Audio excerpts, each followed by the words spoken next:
Hello, I'm Diana Brown. Thank you for joining me as I read to you from The Secret Lives of Water Drops, written by Jim Skiba. Episode 4, Lily Finds Her Mother.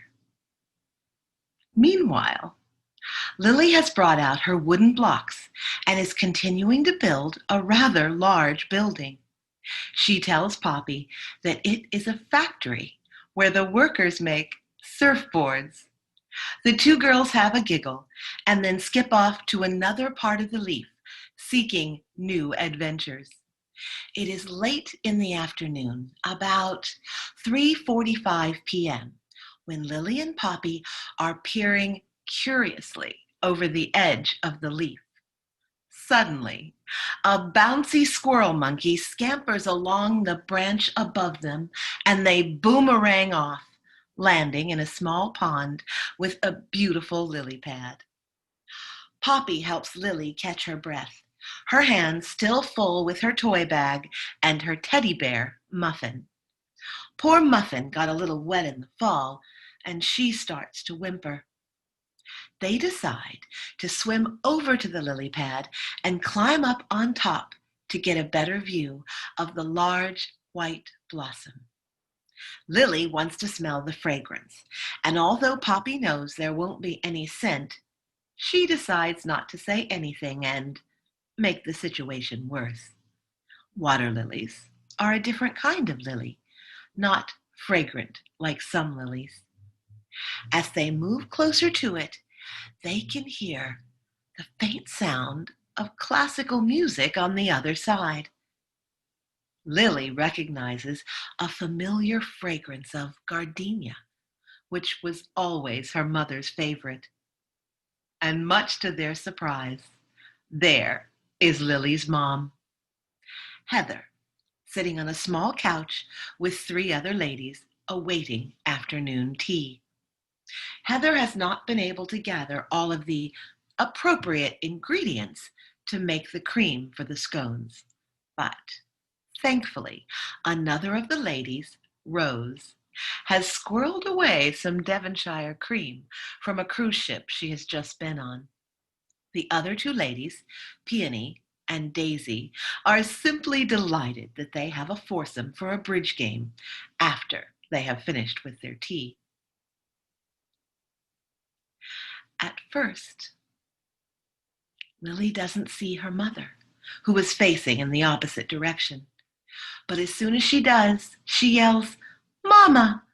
And Heather jumps up and turns quickly toward her, and then starts running to her as fast as her high-heeled shoes would allow. "Oh, my baby, where have you been? I've looked everywhere for you. I was afraid I would never see you again." Lily starts to laugh and shake off her damp little bear Muffin, and for once, Heather doesn't mind if her lavender silk dress gets a little wet. Poppy rushes over too, and Lily beams as her mother hugs both of them really tight. With all the excitement, the musicians have stopped the waltz and have begun playing a march. But Heather admonishes them. It is finally time for tea. 4 p.m. sharp. Tea will not be as formal today, since Poppy and Lily are not dressed appropriately, and there simply aren't enough seats for everyone. They decide to reposition the table closer to the middle of the lily pad because of the additional weight. Heather and Lily want to share stories, but Peony has already begun a banter about what a challenge it is to find quality tea in most countries. Because of the importance of the topic, no one would dare change the subject. In between sips, Lily hugs and kisses her mother. Soon it is 5 p.m., and the table is cleared for the bridge game. They cut for the deal, and Heather has the highest card, Queen of Diamonds. And so she begins to shuffle and deal. As they play, Lily falls into a deep sleep on the blanket clutching Muffin tightly. By the time Heather has won the bid at 4 hearts, Lily has started to dream about travels to faraway countries. In her dreams, Lily often explores what life is like in different places all around the world, cities and country, past and future. She imagines that she traveled with her mother for many years, and then with her friends.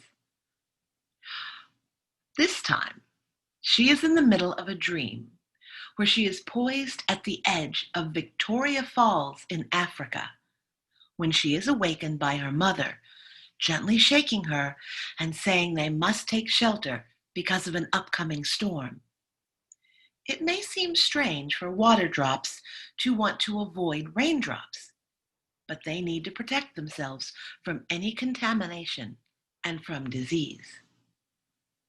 They quickly find a high ridge on one side of the lily pad that is covered by a large branch and can provide the necessary shelter.